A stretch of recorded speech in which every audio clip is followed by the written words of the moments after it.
मृग में आसक्त होने के कारण ततश्च काल कृतां भावानां प्राप्य तादृशीम्। अंतिम समय में राजा भरत को इस मृग के मोह में फंस जाने के कारण उस भावना को जब राजा प्राप्त हो गया तो जम्बू मार्गे महारण्ये जातो जाति स्मरो मृगः। वो राजा भरत अगले जन्म में इसी जम्बू द्वीप में, श्रीमद् भागवत में आया है कालंजर क्षेत्र में,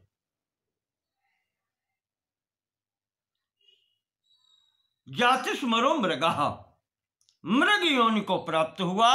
और ये जाति स्मर थे अर्थात पूर्व जन्म की याद इन्हें बनी रही। ये भगवत भजन का, भगवान की साधना का प्रताप था जो इन्हें पूर्व जन्मों की याद बनी रही।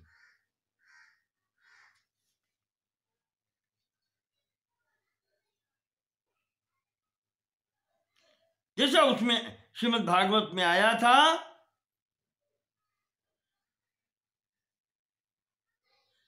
विसृज लोकम इमं सह मृगेण कलेवरम मृतम अनु न मृत जन्मानुस्मृति इतरवन मृग शरीरम अवाप। ये स्थिति राजा की, मृग शरीर प्राप्त हो गया।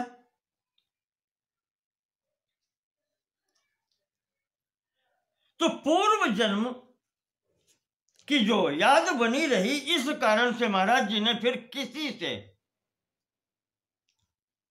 ममत्व नहीं किया, अपनी माता को भी छोड़ करके विहाय मातरम भूयाम शालग्राममुपाययौ।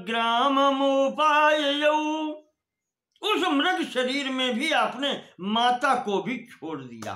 मृग शरीर से आप इसी शालग्राम क्षेत्र में, इसी आश्रम पर पुनः आ गए मृग शरीर लेकर के, और सूखे फल फूल पत्ते जो कुछ खा पी करके भगवान का चिंतन करते हुए, कहीं मन को न ले जा करके अपने कर्मों के फलों का भोग करते हुए इस शरीर को यहां पूर्ण किया है। मृग शरीर पूर्ण होने के पश्चात तत्र चोत्सृष्ट देहोऽसौ यज्ञे जाति स्मरो द्विजो। अब ये मृग शरीर छूटने के बाद में अगला शरीर चरम देह द्विज कै तब पाई। ये अंतिम शरीर है, ब्राह्मण का शरीर इन समस्त योनियों में सर्वश्रेष्ठ माना गया है। महाराज जी को ब्राह्मण कुल में जन्म प्राप्त हुआ। सदाचारवतां शुद्धे योगिनां प्रवरे कुले। योगियों के कुल में, भगवान के, यही तो याद है गीता में अर्जुन ने पूछा है कि जो इस मार्ग से भ्रष्ट हो जाता है महाराज, जो उसको क्या गति मिलती है? यही तो पूछा था।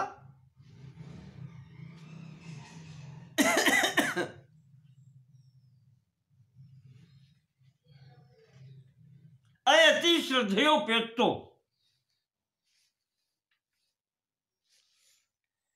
जो मार्ग से भ्रष्ट हो जाए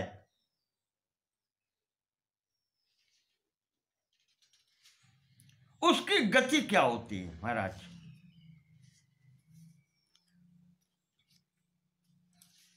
क्या उसकी समस्त साधना समाप्त हो जाती है।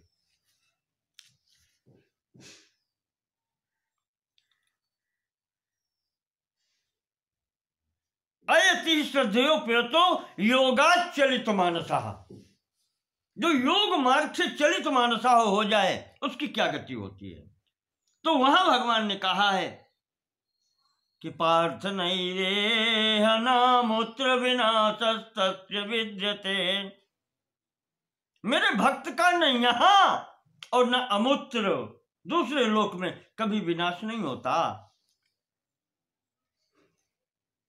ऐसा मेरा जो भक्त है किसी कारणवश मार्ग से भ्रष्ट हो गया है तो कहते हैं कि अपने कर्मों का भोग भोग करके वो शुचि नाम श्रीमताम गेहे योग भ्रष्टो भी जायते, योग से भ्रष्ट हुआ या तो पवित्र कुलों में श्रीमताम गेहे वैभव संपन्न लोगों के घर में जन्म लेता है, क्योंकि भरत जी तो वैभव संपन्न घर से ही आए थे, वहां जाने की स्थिति नहीं थी, तो इनका और आगे उन्नति हुई।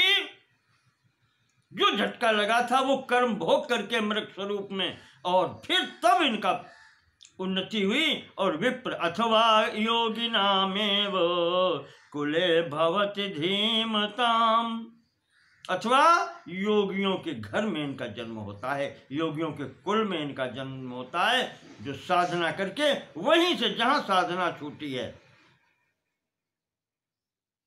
तत्र तम बुद्धि संयोगम लभते पूर्व देहिकम, पूर्व जन्म में साधना जहां छूटी थी वहीं से प्रारंभ हो जाती है। यत ते च ततो भूयः संसिद्धौ कुरुनंदन, बस वहीं से प्रारंभ कर देता है, उसे प्रारंभ से फिर नहीं पढ़ना होता है। जहां पर पढ़ाई छूटी थी वहीं से आगे क्रमबद्ध हो जाती है और सिद्धि की ओर चल देता है। यही स्थिति यहां पर हुई। योगियों के कुल में भरत जी का जन्म हुआ, दैवी योग से यहां भी उनका नाम भरत ही रखा गया।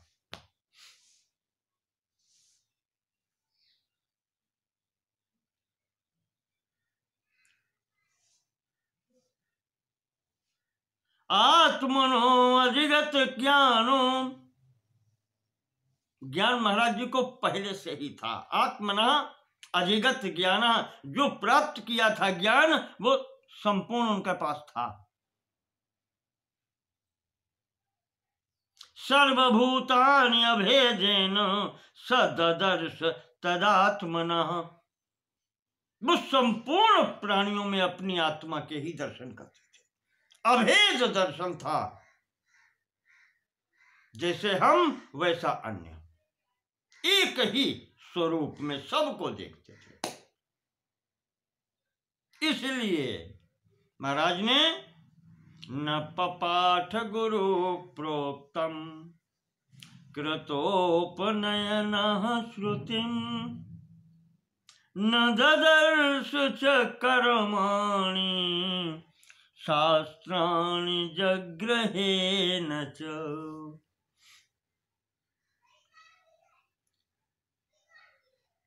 महाराज जी ने पढ़ना लिखना बंद कर दिया। गुरुदेव हारे पिता पढ़ाई पढ़ाई, पिताजी गुरुजी पढ़ा पढ़ा के परेशान हो गए, पर आपने पढ़ना भी उचित नहीं समझा। न पपाठ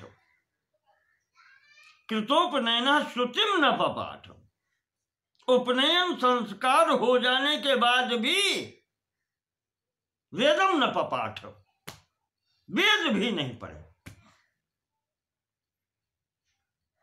कहते हैं गायत्री का भी उच्चारण नहीं किया। शास्त्रीय कर्मों की ओर भी ध्यान नहीं दिया, सबसे उदासीनता हो गई, विरक्ति। उक्तोऽपि बहुशः किंचित जड़वाक्यमभाषत। जब कोई बहुत बात करता था, उक्ता अपि बहुशः किंचित, बहुत लोग पीछे पड़ जाते थे, तो जड़वाक्यम अभाषत, किंचित थोड़ा बोलते थे, वैसे बोलते थे जैसे सुनने वाला कहेगा कि मूर्ख है, बस।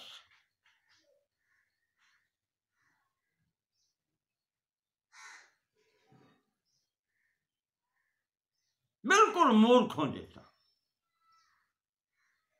बोल देते थे। देखिए, यहां मुझे बात याद आती है, संस्कार जैसे उपनयन संस्कार है, संस्कार करने का तात्पर्य ये होता है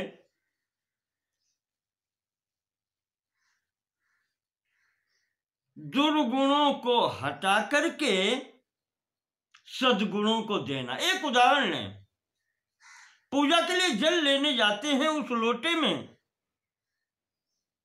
तो उसका संस्कार करते हैं, पहले मांजते हैं उसको। क्यों? गंदा है, मल है, उस पर कुछ विकार दिखाई पड़ता है, इसलिए उसको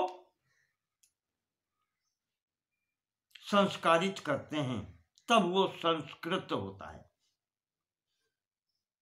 तो जहां विकार होता है, संस्कार उसका किया जाता है।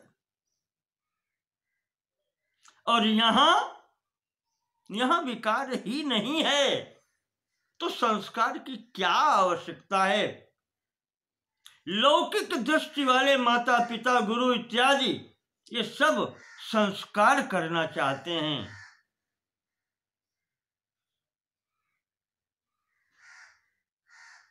महाराज जी को कोई आवश्यकता नहीं, उदासीनता जगत सो, संपूर्ण सृष्टि से, सृष्टि कार्यों से उदासीन। अपध्वस्त वपुः सोऽपि मलिनांबर धृग द्विजः। जैसे कपड़े हैं, मैले हैं तो ठीक है, मैले पहने हुए हैं। अपध्वस्त वपुः, शरीर मैला है तो भी छोड़ो। क्लीन्न दंतांतरः सर्वैः परिभूतः सनागरहीन। दांत तो धो लिए तो ठीक है, नहीं धो लिए तो वो भी ठीक है। आप यूं कहें परमहंस वृत्ति भी इस प्रकार से रहने लगे। पराशर जी कहते हैं कि उन्होंने एक नियम बना लिया था, संसार में मान सम्मान की कामना करना सबसे बड़ा दोष है, और ये उन्नति के मार्ग में बाधक होता है।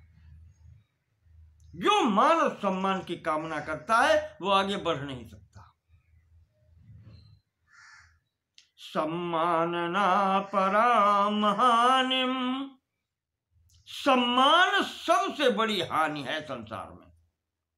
योगर्धे कुरुते यतः,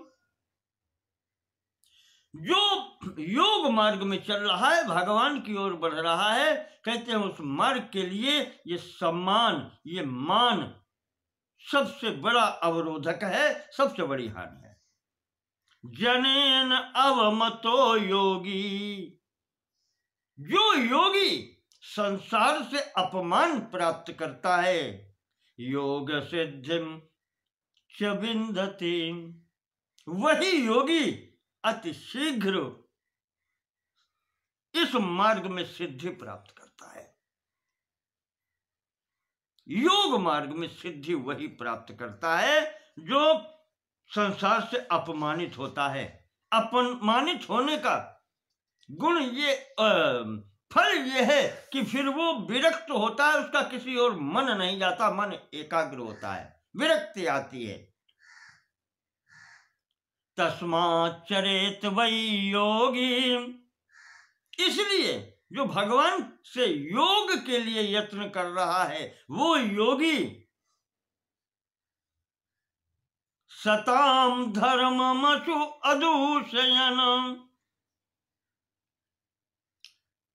सज्जन पुरुषों के द्वारा, साधु पुरुषों के द्वारा जो मार्ग बताया गया है उसको दूषित न करे, उसी मार्ग को ग्रहण करके उसी मार्ग पर चले। जना यथावमन्येरन् गच्छेयुर्नैव संगतिम, ऐसा कार्य करें यहां लौकिक दृष्टि में जिससे लोग उसका अपमान करें, ऐसा आचरण करें जैसे दुनिया में उसका सम्मान न हो, लोग उसके पास न बैठे और अच्छा है वो एकाकी रहे। श्रीमद् भागवत में ही साधना का मार्ग यही है, एकाकी। इस मार्ग में अकेले चलना होता है। यही चिंतन करते हुए महाराज जी ने किसी का साथ नहीं किया। घर में भी वैसे ही, आए तो आए ना आए तो बैठे। कहते हैं कि पिताजी अंततः अन्य भाइयों का विवाह इत्यादि करके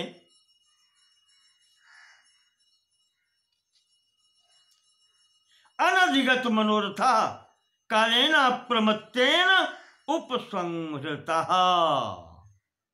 पिताजी की स्थिति, काल आ गया, पिताजी का शरीर छूट गया।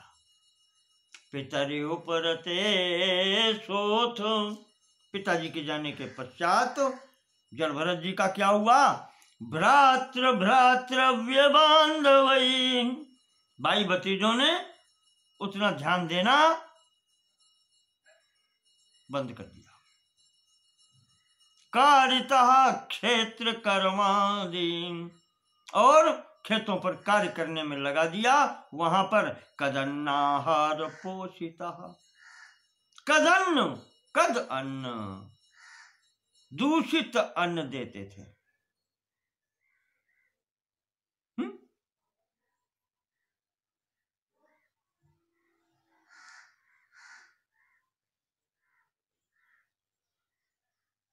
पर महाराज जी ने कोई उस पर विचार नहीं किया। सतूक्ष पीना वैवो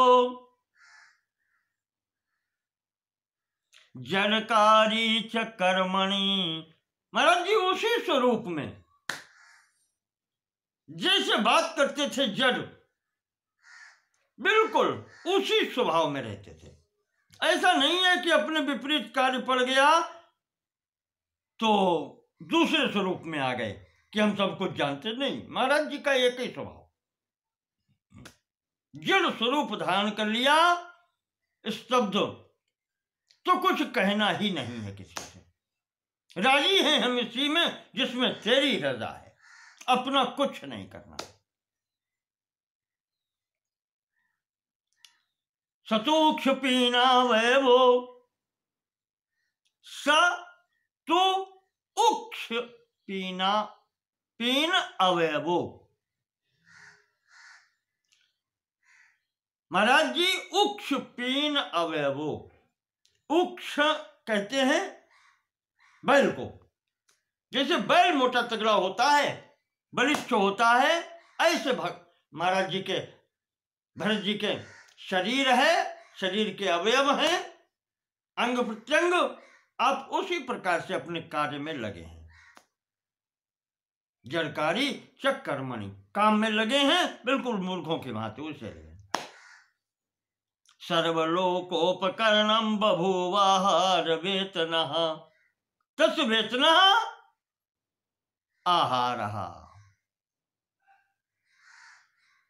इतना सस्ता मजदूर है, आहार मात्र देकर के कोई कार्य ले सकता था। सर्वलोकोपकरणम, संसार में कोई भी हो भोजन देकर के काम करा लेता था। ये स्थिति हो गई।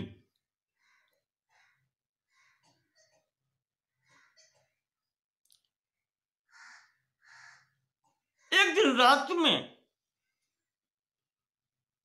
बैठे थे खेत के पास में।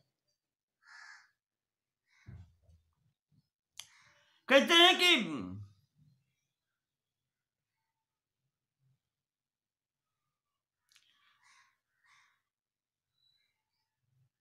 ताम तादृशम संस्कारम विप्राकृति विचेष्टितम। स्वरूप से वो जनेऊ पड़ा था इसलिए लग रहा था विप्र है, अन्यथा कोई मतलब नहीं था और कुछ नहीं। क्षत्ता प्रसत राजस्य काल्यै पशुमकल्पयत। विष्णु जनेऊ पड़ने से ब्राह्मण मालूम पड़ते थे, समस्त कार्य इनके ब्राह्मण के नहीं थे, इसलिए वो चोरों का जो सरदार था प्रसत राज, श्रीमद् भागवत में आया है कि दस्यु सम्राट था, जंगल में जो रहता था, वृषल राज, चोरों का राजा, डकैतों का जो भी हो, उसके नौकरों ने पकड़ लिया और कहा कि भगवती काली के समक्ष इसकी बलि देंगे।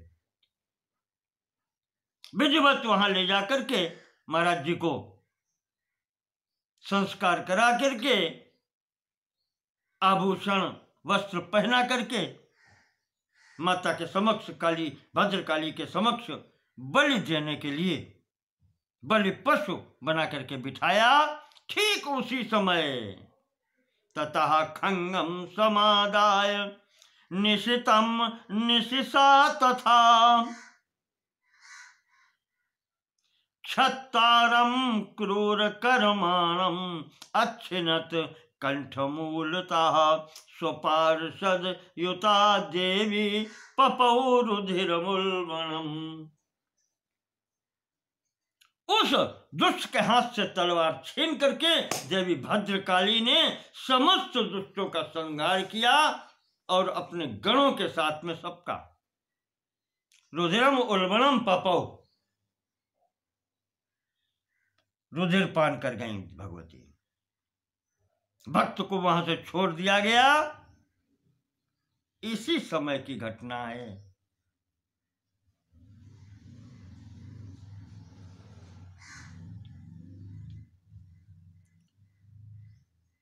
ततः सौवीर राजस्य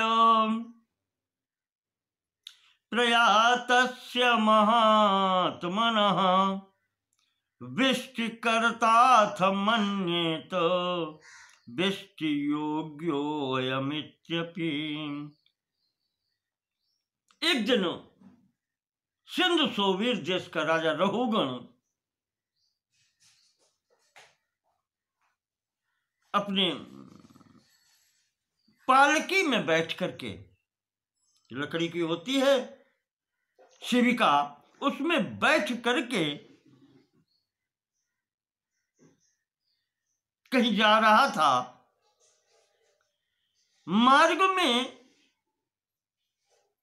जो शिविका वाहक थे, पालकी उठाने वाले, उन्होंने देखा कि यह एक पुरुष बहुत हट्टा कट्टा, स्वस्थ, उक्ष पीना वो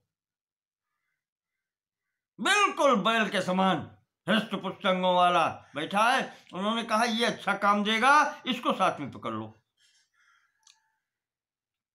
विष्ट योग्यम अमन्यत, उसको भी पालकी ढोने वाले लोगों ने अपने समान समझा। विष्ट योग्यम, बेगार लेने के लिए, यहां तक कहना, और ले लिया इसको साथ में।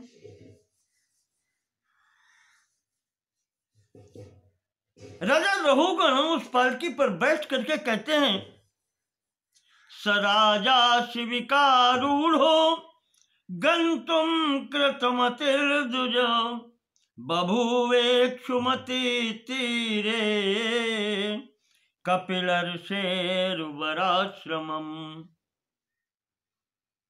महाराज कपिल जी के आश्रम को वो राजा जा रहा था पालकी पर बैठ करके। क्यों जा रहा था? कुछ पूछने जा रहा था। क्या पूछा? चिंतन किया उसने, चिंतन करके आत्म कल्याण का मार्ग पूछने जा रहा था। श्रेयः किमत्र संसारे, महाराज इस संसार में कल्याणकारी क्या है, किससे कल्याण प्राप्त हो सकता है? दुख प्राय नृणामिति, जहां प्रत्येक पग पग पर मनुष्य दुख का भागी होता है, दुख ही प्राप्त होता है, यहां पर किस मार्ग से श्रेय प्राप्त किया जा सकता है, कल्याण कैसे प्राप्त किया जा सकता है?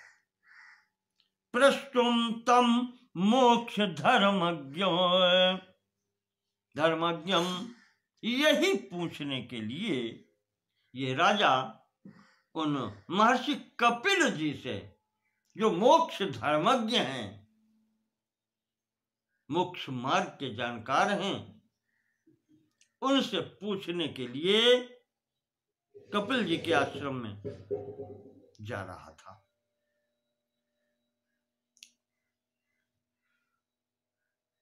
तो उवाह शिबिकाम तस्य शत्रुर्वचन चोदितः, नृणां वेष्टि गृहीतानां अन्येषां सोऽपि मध्यगः।